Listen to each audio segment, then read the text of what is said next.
Hello everyone, আসসালামু আলাইকুম। This is me Sultan. Welcome to my new blog video. আজকে Friday special রান্নাবান্নার আয়োজন চলছে। কী কী রান্না করবো তাই আপনাদের সাথে শেয়ার করতে আমি সুলতানা চলে আসছি। বিসমিল্লাহ বলে রান্নায় চলে গেলাম। প্রথমে আমি প্লেন পোলাও রান্না করবো, গাজর কুচি দিয়ে আজকে পোলাওটা রান্না করবো। আমার কাছে মজা লাগে, আমার বাচ্চারা খেতে পছন্দ করে। চালটা ভালো করে আমি তেলের মধ্যে ভেজে নিয়েছি, আবার পরিমাণ মতো পানি অ্যাড করে কিছু পাউডার দুধ দিয়ে নেড়ে চেড়ে হাই হিটে রান্না করবো, যাতে পানিটা তাড়াতাড়ি শোষণ হয়ে যায়। উপর থেকে দিয়ে দিব কিছু কাঁচামরিচ দিয়ে অল্প আঁচে রেখে দিয়েছিলাম। অলরেডি পোলাও 75% হয়ে গিয়েছে। এবার আমি উপর নিচ করে নেড়ে চেড়ে অল্প আঁচে আরও কিছুক্ষণ রেখে দিব। এই যে দেখেন কি সুন্দর হয়েছে কালারটা, খেতেও ভালো লাগবে আশা করি, অনেক ঝুরঝুরা হয়েছে।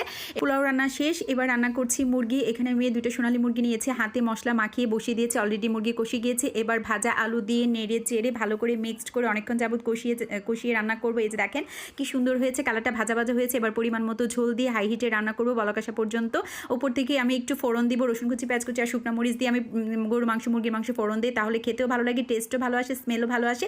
এবার ভাজি করছি কলিজা, গরুর কলিজা আমি ছোটো ছোটো করে কেটে বেশি করে আলু দিয়ে ভাজিটা করবো। উপর থেকে ফোড়ন দিয়ে রেডি হয়ে গেল আমার কলিজা ভাজি। এ ছিল আজকে ফ্রাইডে আয়োজন। ইনশাআল্লাহ নেক্সট ডে আবার নতুন কিছু নিয়ে দেখা হয়ে যাবে। আল্লাহ হাফিজ।